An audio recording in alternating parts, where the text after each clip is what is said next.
Sophia, where have you run off to? Please stop ignoring my calls. Sorry, I had my phone on mute. Were you calling to ask where I'd gone? I've wrapped up work for the day and gone home. Okay, well, can you come back? Jim's been looking all over for you. Really? No one informed me that we'd be working overtime today. I don't think that's what he wants to discuss. He just said he had something important to tell you. I'm sure whatever it is can wait until Monday. Why until Monday? Oh, I'll be out of the office for the next few days. You're using your vacation days? What's wrong? Are you okay? I'm doing fine. I had to take a few days off before the wedding to handle some last-minute preparations. What wedding is so important that you would take time off work to prepare for it? It's my wedding, Annie. I'm getting married this evening. What? All of a sudden? It's funny, you're the only person I've told who hasn't asked why it took us so long. Isn't 30 the age for marriage these days? Don't get me wrong, it's not that I think you're rushing into things. I'm just surprised you planned everything so quickly. I mean, you never even mentioned that you were engaged, and now you're saying that you're getting married this evening? I know, I'm sorry. I meant to tell you earlier, but there was so much I had to take care of, it just slipped my memory. Oh, and while we're on the topic, I know it's a bit last minute, but would you like to be my wedding witness? Are you being serious? Yes, absolutely. It shouldn't take up too much of your time. It's going to be a small courthouse wedding. Gosh, I don't know. It's unfair to spring these things on people at the last minute. I've already made plans for the evening. Of course, I understand. I should have given you prior notice. I'll go see if I can rope someone from the IT department into helping me out. No, wait, I was joking. I'm used to working under tight deadlines. I promise I'll do a great job. I should get to work right away. I'll buy a dress, write a speech. Do you have a specific color in mind? Please, don't feel obligated to do more than necessary. Attending the ceremony and signing some paperwork will be more than enough. What's the matter, Sophia? Where's the joy? Where's the excitement? Someone might think you're being forced into the marriage. Wait, you aren't being forced into it, are you? No, of course not. I have just been feeling low energy all day. I was up all night working on my wedding vows. You were? I can't wait to hear what you've come up with. Unfortunately, I don't think you'll be able to hear them. They ended up sounding a bit too somber for my liking. I've decided to stick to the tried and true till death do us part. Somber wedding vows? I've heard of brides shedding tears of joy on their big day, but this is taking it a bit too far, don't you think? Are you sure everything's all right?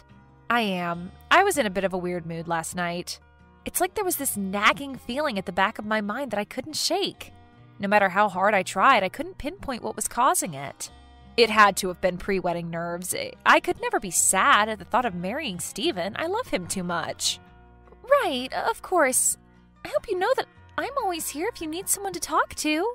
Sure, thanks. See you tomorrow? Hold on, what about Jim? He sounded pretty serious. I'll text him later. If it were something truly urgent, I'm sure he'd have contacted me directly. Okay, but don't say I didn't warn you if he chews you out. I won't.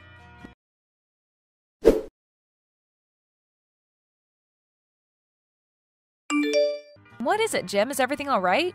I can't talk over the phone. You need to come to my office urgently. I'm sorry, but I don't think I'll be able to do that. I have to go and get my wedding dress. We talked about me taking a few days off, remember? I don't think you fully grasp the gravity of the situation. The implications of this go beyond our department. It could potentially jeopardize the future of the whole company. All right, I'm heading over. Hurry up, but drive carefully. I always do.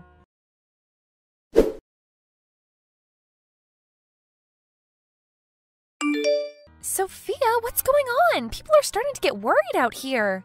It's my wedding dress, Annie. I can't find it anywhere. What? How is that even possible? Weren't you wearing it when you got here?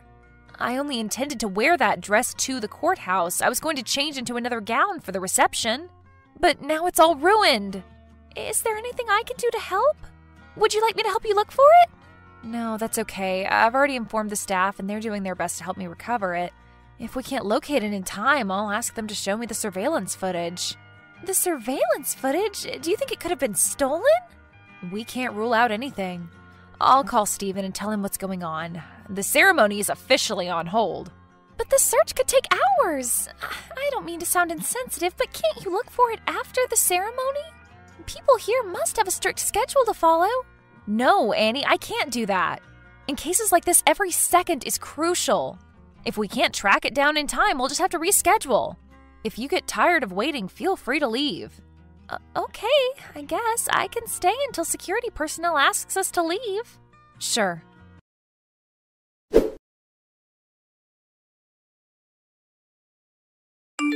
Sorry I couldn't take your call. I thought I'd left my phone at work, so I drove all the way back to check, but then I heard it ringing and realized it had fallen into the back seat. Thankfully, I've made it just in time for the ceremony. Stephen, whatever you do not go into the courthouse. Huh? Why not? Are you breaking off the engagement because I showed up 10 minutes late? I guess that's fair. No, of course not. It's going to take at least a 15-minute delay for me to call it quits. What a relief. But if that's not the case, what is it? I'm in hiding. Sorry, where exactly are you? Look up at the second window from the left on the 3rd floor. Do you see me waving? I do. Hi. Hi. You look absolutely dashing. Thank you. But what are you doing up there? I'm hiding. Okay, what are you hiding from? Oh, I don't know. Responsibility, a difficult moral decision, Jim. I'm not following. Okay, I'll explain everything, but you must stay out of view. Try to make yourself inconspicuous. Should I just get back into the car? Yes, that's perfect. Do that. All right, give me a second. Okay, so what's going on? Can I trust you to keep what I'm about to tell you confidential? Of course. I can't talk about it in detail, but apparently, last Thursday, Jim made a careless mistake that resulted in a serious data breach. It was contained in time, and he thought he'd gotten away with it, but this morning, he realized some of the higher-ups had taken notice. And do you know what the worst part is? He wants me to help him cover his tracks and shift the blame to Annie. I don't understand. Isn't your office heavily surveilled? Surely they'll figure out it was him. Well, it wasn't really something that could be captured on surveillance cameras. The issue was caused by a communication error.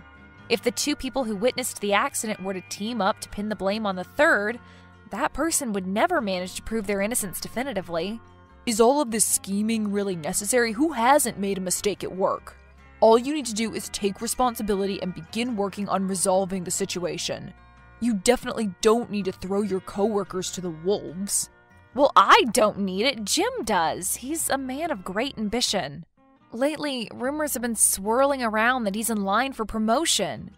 If it's confirmed that the data breach was caused by his mistake, he's definitely going to lose that promotion. He might even get fired. Okay, I can see why he may not want to come clean, but what about you? What's stopping you from reporting this to the higher-ups? Frankly, I don't quite understand why he mentioned it to you in the first place. I'm not sure, but perhaps he trusts me more because I'm Charlie's godmother? He could have thought I was more likely to keep quiet. As to why I haven't reported him yet, it's because, despite his flaws, Jim's still a pretty decent boss. He's worked his way up from the bottom through years of hard work and dedication. He's always open to hearing our thoughts and ideas. He encourages our professional growth. Anyway, the point is, he doesn't deserve to get fired over one mistake. And what about Annie? Does she deserve to get fired over somebody else's mistake? No, she does not. She's a diligent worker and a caring friend. Plus, she already has so much on her plate. Ugh! Of all the times to take annual leave, why did Kevin have to choose now? I'd have thrown him under the bus without a second thought. Figuratively, of course. That's a totally normal and not at all alarming statement to make. I'm only half joking. He's pretty unbearable. Unfortunately, only the three of us worked overtime on Thursday. I know what you're thinking. If you're so worried about Jim's job, why don't you take responsibility for the mistake yourself? I can't do that. I can't afford to lose my job. Quite literally.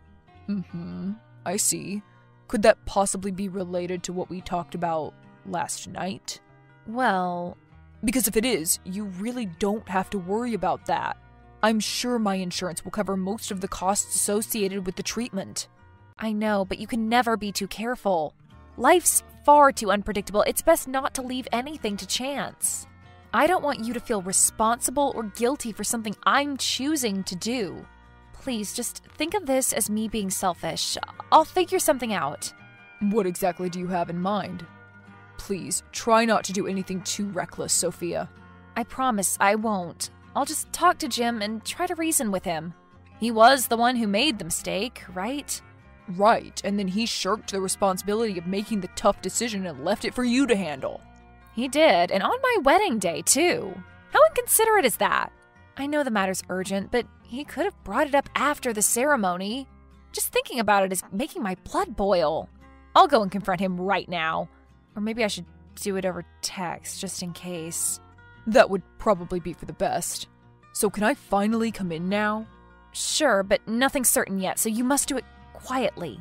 I'll see if I can get one of the staff members to open the back door.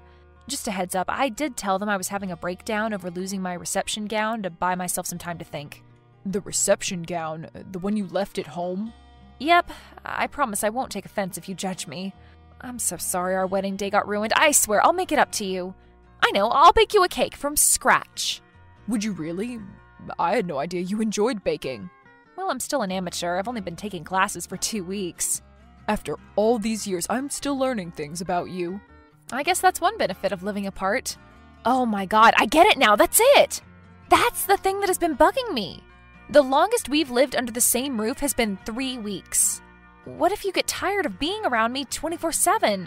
What if our marriage ends up falling apart? It won't, right? It can't.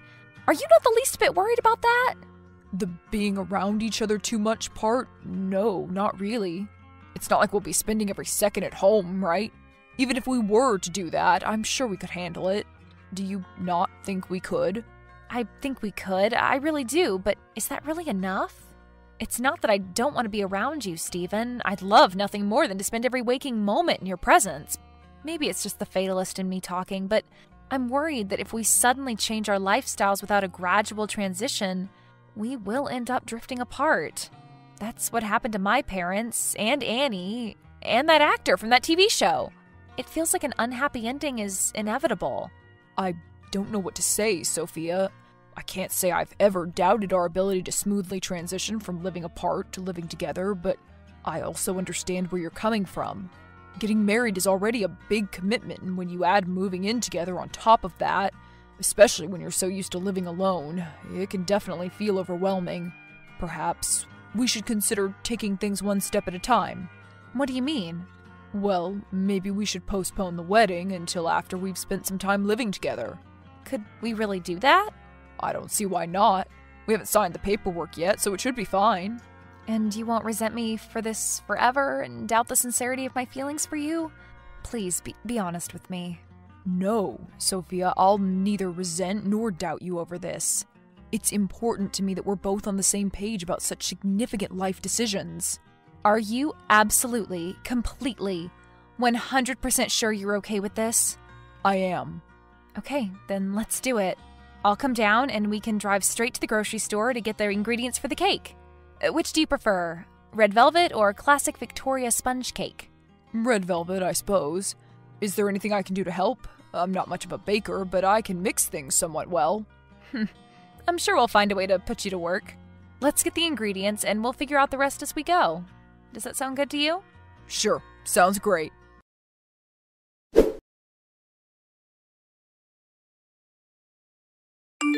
I've made up my mind. The ceremony's over already? Many congratulations to the married couple. There was no ceremony. We called off the wedding. What happened? Is everything all right? Everything's fantastic. Is it a bad time to ask what you've decided? I don't mean to sound insensitive, but I've got to finish the report by tonight. I'm going to tell them the truth. You don't actually mean that. You're just emotional after the broken engagement. How about this? We still have another hour or so. Go home, get some rest, and think it over. My decision is final. I can't assist you in backstabbing Annie. To be quite honest, the very fact that you've assumed I'd be okay with this is concerning to me. But you were okay with it. You just said you needed time to think about it. Well, I wasn't really debating whether to accept your offer or not. I needed time to find a solution that would have the least disastrous consequences for everyone involved. And? Have you managed to find it? I think so. You have to confess to everything. You know as well as I do that I simply cannot do that. Yes, you can. You have to. Otherwise, I'll have to ensure the management hears all about it from me. Are you threatening me? Does it sound like I'm threatening you? Two can play that game, Sophia. If you refuse to change your mind, I'll fire you. Will you really? I will, and then it'll be the word of the newly terminated employee against her boss. Okay, do that. I will do it if you don't listen. Go for it. I'm giving you one last chance to change your mind. I'm not going to do that. You don't sound sure. You should think about this some more. Are we going to continue with this back and forth, or are you going to admit that you're bluffing? I can't lose this job, Sophia. I've worked far too hard. I've done far too much for this company. You know how many hours I've put in. You know how much I've denied myself. Who says you have to lose your job? Listen, Jim, no one's immune to making mistakes. You know what? They really should have taken better precautions right from the start. One small mishap never should have been allowed to result in a breach of sensitive data. You've exposed a serious security vulnerability. I see where this is going. I admit I like the new spin on the story, but what if it's not enough to convince them? You have the entire department's support, Jim. They can't let us all go, right?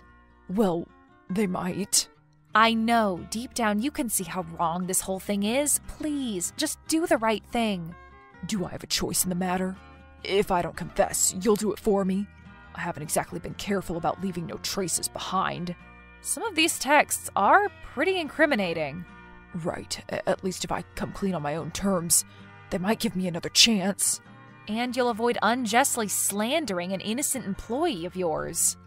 And I'll avoid unjustly slandering an innocent employee of mine. Now that I'm feeling a bit relieved from all that pressure, it's hitting me how terrible the situation must have looked from an outside point of view. I've always believed I was good at keeping calm under pressure, but the moment it got personal, I completely lost it. I'm sorry. I'll come clean about everything, including this very conversation. If they'll still have me after that, I'll continue working hard on improving my decision-making skills. If not, well, I guess I'll have to leave. Don't you think that's a little harsh? To admit everything and face possible termination, that's the right thing to do. I know, but that doesn't make it any less difficult. I'm the one putting my job on the line, Sophia. You should be consoling me, not the other way around. It'll be fine. That is indeed a motivational speech. Sorry, I can't write much. I'm out shopping. Do you know where I can find some cake flour? Oh, what? Never mind. Gotta run. Good luck! Sure, thanks.